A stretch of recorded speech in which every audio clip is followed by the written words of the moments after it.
semua, selamat datang di podcast Caunes. Balik lagi di sini ada aku Najwa Saleha, yang mana pembahasan kita kali ini berbeda dari podcast sebelumnya. Dan ini baru pertama kalinya aku mendatangkan narasumber yang berbeda dari biasanya. Oke, kita langsung sambut aja. Halo Kak. Halo teman-teman. Boleh dong perkenalan dulu ke teman-teman sekalian? Oke, perkenalkan nama aku Kinanti Wahyu Prastuti dari Aslab PG PAUD UNES. Oke, nah tadi kalian udah notice kan, jadi Kak Kinan ini Aslab dari PG PAUD. Nah, kalau sebelumnya minggu lalu aku udah upload video mengenai Aslab PLS, sekarang kita ngadain collab dengan Aslab PG PAUD untuk membahas seputar seluruh Aslab tentang ke PG PAUDan. Gimana kataku? Dia tentang Aslab PG PAUD dan semua lab-lab yang ada di PG PAUD gitu. Nah, sebenarnya aku mau nanya nih Kak, gimana kabar Kak Kinan hari ini? Alhamdulillah baik. Baik ya. Kesibukannya apa nih? Kalau kesibukannya aku sendiri sih ada Aslab sebagai guru bimbel. Oke. Terus juga orang tua punya angkringan, jadi bantu angkringan juga. Oke, wah sibuk banget dan aktif banget nih Kak Kinan ya di Aslab ini kayaknya. Oke, nah sebelumnya kita awali dengan memperkenalkan Aslab. Sebenarnya Aslab itu apa sih Kak? Aslab itu singkatan dari asisten laboratorium, di mana di dalamnya itu ya kita menjaga lab dan barang-barang yang ada di lab. Oke, jadi tugasnya menjaga dan juga merawat barang-barang ada di lab gitu ya. Nah, di Aslab PG PAUD sendiri tuh ada berapa lab gitu di sana? Lab di PG PAUD ada lab baca, lab tumbuh kembang, lab tata rias dan busana, lab bengkel APE, dan juga ada lab musik. Ada lab musik. Nah, aku mau bedah satu persatu nih, biar teman-teman paham dan juga tahu sebenarnya apa sih yang dimaksud dari lab-lab yang Kak Kinan sebutin tadi. Oke, yang pertama tadi ada lab musik gitu. Nah, boleh dong Kak dijelasin ke teman-teman gitu, di lab musik tuh ada barang apa aja dan siapa aja sih yang boleh masuk, ya boleh menggunakan gitu. Oke.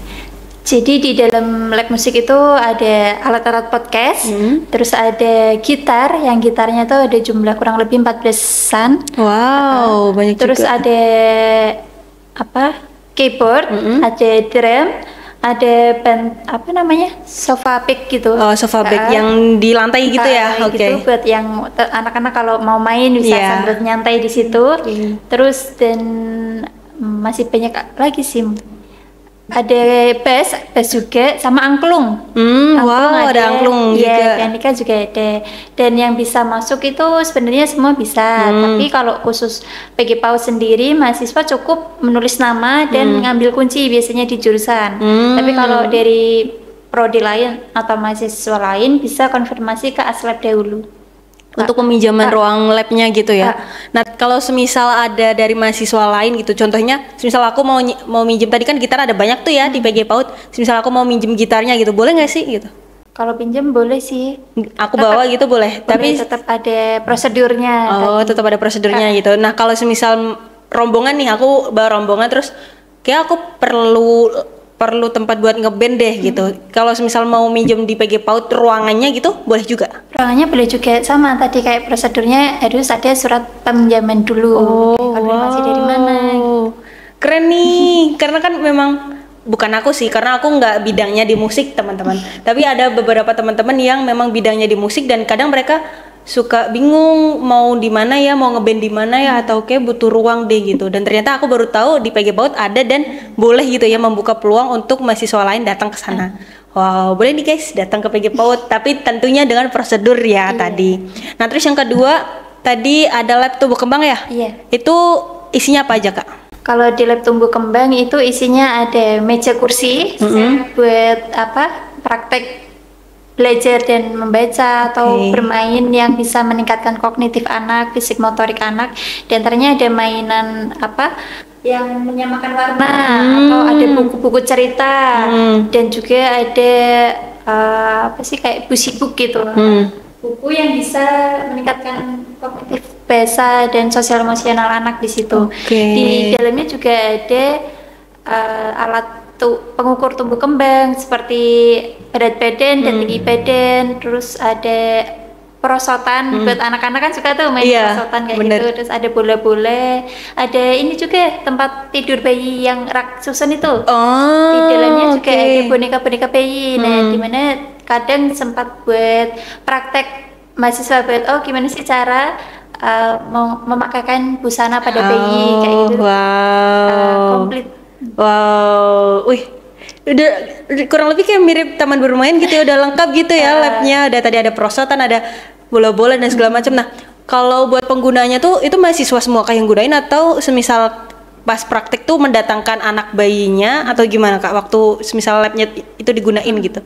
Kalau untuk sekarang buat mahasiswa kuliah gitu, atau kadang bisa dipakai untuk sidang skripsi, kadang bisa di situ. Kalau dari luar biasanya bisa aja sih, tapi tetap semua lab ada prosedurnya, ada perizinannya.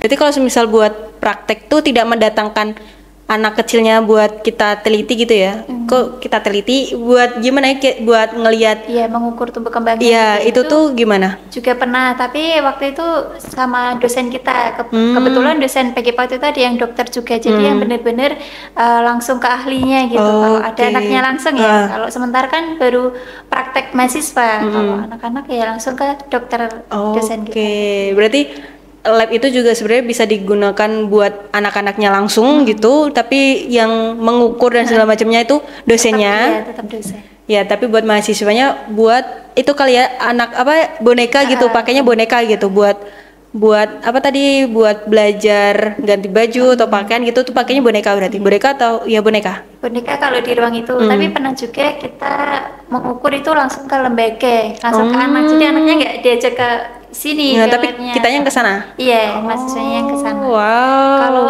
dari luar mau cek bisa aja, tapi kita dari Aslab juga harus konfirmasi sama dosen kita ini yang perizinan, yang ahli bidangnya gitu ya, biar gak ada salah-salah gitu ya. Yang menentukan tumbuh kembangnya nanti tetap dari dosennya gitu. Oke, mantap banget. Wah, keren banget. Soalnya beda banget nih guys, antara labnya PLS yang isinya peralatan semua dengan labnya yang ada di PG PAUD. Karena PG PAUD kan berhubungan dengan anak-anak gitu ya, anak usia dini gitu. Jadi beda banget. Jadi aku bener-bener kepo banget gitu. Terus selanjutnya nih Kak, ada ruang baca. Ruang baca itu isinya apa aja di sana? Kalau di ruang baca itu memang beda gedung. Di ruang baca sendiri memang di A2 FIP lantai 3. Ya, di dalamnya itu ada skripsi. Jadi kalau mahasiswa mau baca-baca skripsi bisa di situ. Dan ada buku-buku tentang pendidikan, tentang tata cara mengajar, tentang masih lingkup pendidikan anak usia dini. Iya.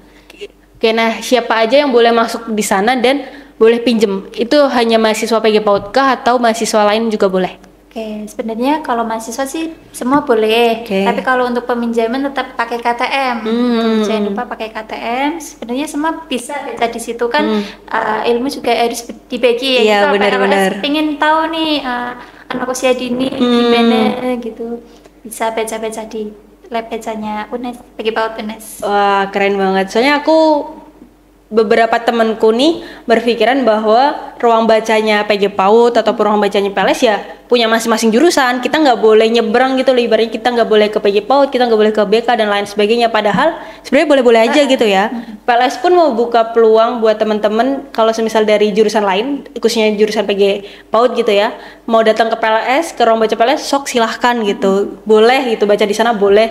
Tetapi buat peminjamannya memang ada prosedurnya masing-masing gitu ya. Tadi ruang bacanya PG PAUD pakai KTM gitu. Nah, buat PLS kalian kepoin aja di podcast sebelumnya karena kita udah mengulas seputar perpustakaan. Jadi kalau kalian mau tahu info lebih lanjut mengenai perpustakaan PLS ada di sana. Nah, sekarang kita bahas di perpustakaannya PG PAUD. Nah, terus selain membaca dan ada beberapa buku gitu, ada banyak buku itu di perpustakaan atau ruang bacanya PG PAUD tuh bisa apa lagi Kak? Bisa print kah atau cetak atau cuma baca aja? Sebenarnya print cetak juga bisa, dan juga kita ada bebas perpus. Bebas perpus itu adalah salah satu syarat untuk mahasiswa bisa wisuda. Itu berarti yang ngurus juga ruang baca gitu ya. Nah terus jam bukanya jam berapa kalau di PG PAUD ruang bacanya? Kalau di PG PAUD sendiri itu 5 jam. Ada 5 jam? Iya, misal dari jam 8 ya berarti nanti tutup jam 1 atau jam 9, intinya nanti 5 jam gitu. Oh, berarti nggak ada jam patokan gitu ya? Patokannya nggak ada. Jadi tiap buka tiap hari tuh bisa berbeda-beda gitu. Ada yang buka jam 8, ada buka jam 9 gitu ya. Iya, karena aslinya sendiri kan juga mahasiswa ya. Jadi kadang kalau jamnya bentrok sama kuliah harus ada konfirmasi dulu sama aslabnya. Misal Kak, perpus buka nggak ya gitu. Tuh di Instagram ada nomor-nomor aslab, jadi bisa menghubungi dulu. Oke, mantap. Nah, nama tadi Instagramnya apa? Boleh di-share ke teman-teman? Pakai Instagramnya itu ada Lab and Lip PG PAUD UNES. Oke, jadi di sana seputar info lab dan juga ruang baca gitu ya. Ruang baca tadi termasuk lab, jadi segala informasi ada di lab dan lab PG PAUD UNES. PG PAUD UNES. Oke, kepoin guys. Ntar aku sertain deh di description box biar kalian langsung klik, langsung kepoin semua tentang lab PG PAUD. Oke, balik lagi tentang pembahasan lab nih. Tadi ada 6 ya, ada 6 lab atau 5, ada 4 lab. Terus oke, lanjut ke Tata Rias. Tadi aku sempat dengar ada lab Tata Rias. Di sana ada apa aja nih, Kak? Oke, kalau di lab Tata Rias itu dalamnya ada lemari. Set lemari itu isinya ada alat-alat drum band, ada alat-alat make up. Karena Tata Rias sendiri kan kita mahasiswa ada praktek merias wajah. Dimana nanti kita juga bisa merias anak-anak kalau mau pentas gitu. Terus ada cermin full, ada juga karpet full, dan juga ada meja untuk dosen kalau lagi ada penerangan pembelajaran, dan juga ya ruangannya full AC. Full AC. Oke. Nah, yang bisa masuk ke situ tuh hanya mahasiswa PG PAUD kah atau mahasiswa lain juga boleh? Yang lain prodi gitu. Oke.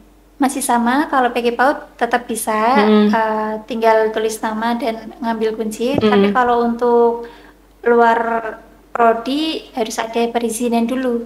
Sesuai prosedur tadi. Sesuai prosedur ya, tetap ya, karena lab memang ada prosedurnya masing-masing guys. Ada tata peminjaman barang, peminjaman ruang gitu ya, berbeda gitu ya. Oke, dan jangan lupa tadi kalau mau minjem langsung menghubungi tadi lab and Lip PG PAUD. Oke, mantap. Nah, tadi udah membahas seputar lab gitu ya, udah satu persatu udah kita bedah nih apa aja sih isinya dan siapa aja sih, apakah lain prodi boleh masuk gitu. Kita lanjut ke benefit jadi aslab. Kalau menurut kakak tuh benefit jadi aslab PG PAUD tuh apa sih gitu? Benefitnya tuh banyak banget ya teman-teman. Di antaranya tuh yang pertama nih, bisa merubah kita menjadi lebih baik seperti ini. Dulu kan kalau aku sendiri sih orangnya susah ngomong gitu ya, takut kalau mau ke dosen gitu. Terus tuh benefitnya tuh ya kita lebih kenal dosen, terus punya lingkungan keluarga di dosen, terus teman-teman relasinya cukup lumayan lah kalau masuk aslab tuh. Aslab benefitnya itu sih diantaranya bisa merubah relasi gitu ya, makin dikenal dosen, makin kenal dengan prodi khususnya gitu ya, kakak tingkat, adik tingkat, terus pengalaman, terus tahu juga nih cara gunain alat-alat yang ada di lab gitu kan, dan bisa bantu-bantu dosen terkait pengurus di lab gitu kan. Ya bener sih, itu yang dirasain juga karena aku kan juga aslab ya guys ya, jadi aku juga relate nih sama Kak Kinan. Memang benefitnya itu gitu. Dan kalau membahas suka duka nih Kak, apa sih suka dukanya jadi aslab PG PAUD?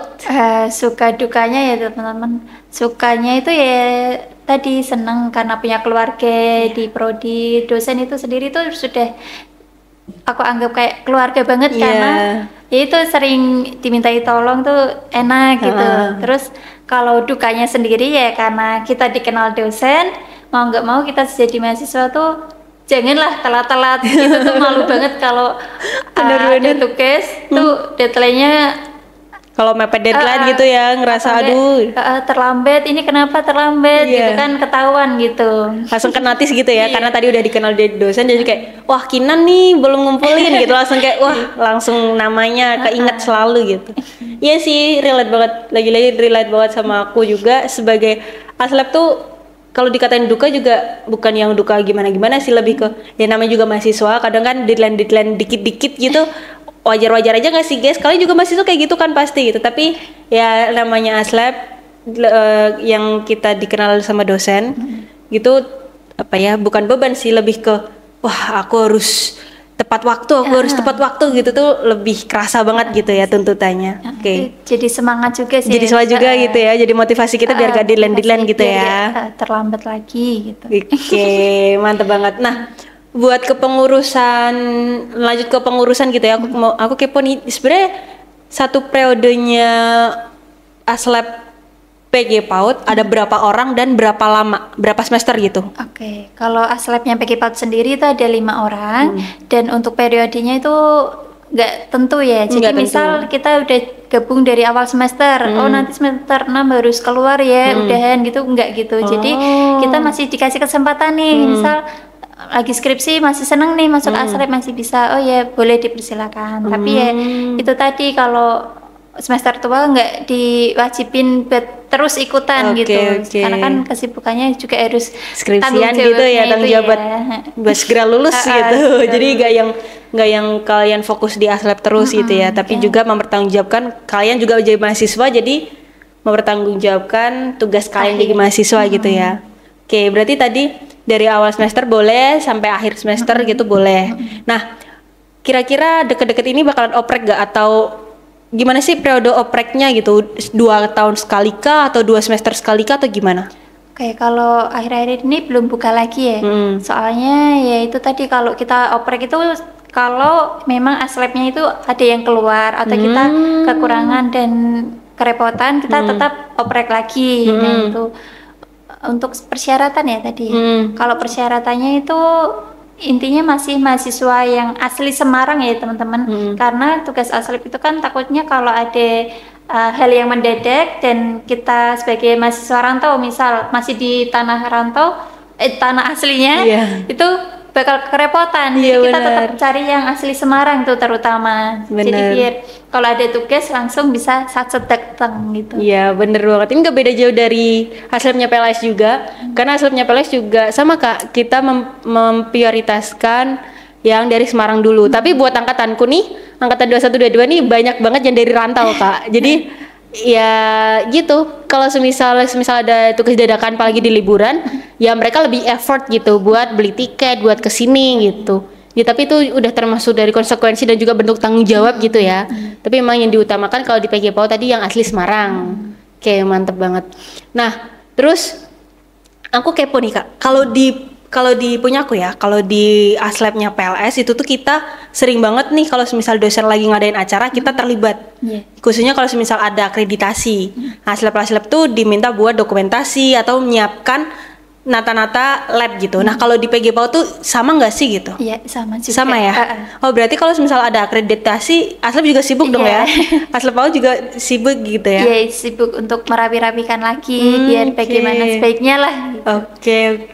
Berarti ikut dokumentasi, ikut segala macam gitu ya? Sama berarti guys sama Aslab PLS juga. Wah kerasa banget sih ya. Oke, nah ada nggak nih Kak? Apa ya pesan-pesan buat teman-teman khususnya PG PAUD gitu, kalau semisal mereka nantinya kalau semisal Aslab buka, ada pesan-pesan nggak?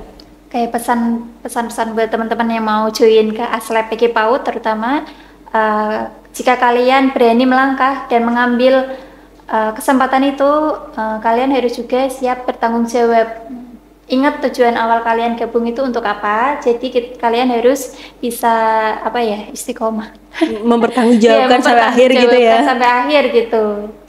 Oke, mantep banget. Jadi buat kalian kalau semisal setelah lihat video ini langsung kayak ya aku berminat deh jadi Aslabnya PG PAUD gitu. Tapi khusus mahasiswa PG PAUD dong ya. Nggak boleh nih kalian yang PLS nggak boleh ya ke PG PAUD. Kalian ke sini aja, ke PLS-nya aja. Saya kalau yang PG PAUD berarti khusus mahasiswa PG PAUD. Kalau kalian semisal memang berminat, kalian harus bertanggung jawab guys. Karena ya menurut aku dimanapun tempatnya, kalau kalian udah memutuskan buat oke, aku ikut, aku ada di sana, berarti kalian harus menyelesaikan tanggung jawab sampai akhir. Oke, nah tadi ulang dong Kak, tadi info labnya ada di mana? Info labnya PG PAUD sendiri itu ada di A3 FIP UNES. A3 FIP UNES. Iya. Oke, jadi gedungnya PG PAUD ada di A3 FIP UNES dan tadi Instagramnya ada Lab and Lip PG PAUD UNES. Oke, kalau kalian mau ngepoin langsung aja ke sana, dan kalau kalian mau lihat gedungnya langsung datang ke FIP, ketemu Kak Kinan boleh, nanti ada tour mungkin kali ya gitu, boleh. Oke, gitu guys pembahasan kita mengenai Aslabnya PG PAUD. Dan tadi sesuai pesan Kak Kinan, berani berbuat, berani bertanggung jawab, dan selesaikan tanggung jawab kalian sampai akhir. Dan see you di podcast selanjutnya, karena ini bukan podcast terakhir.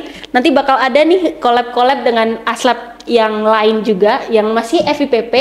Jadi stay tune di podcast Caunes, dan see you. Sampai jumpa guys.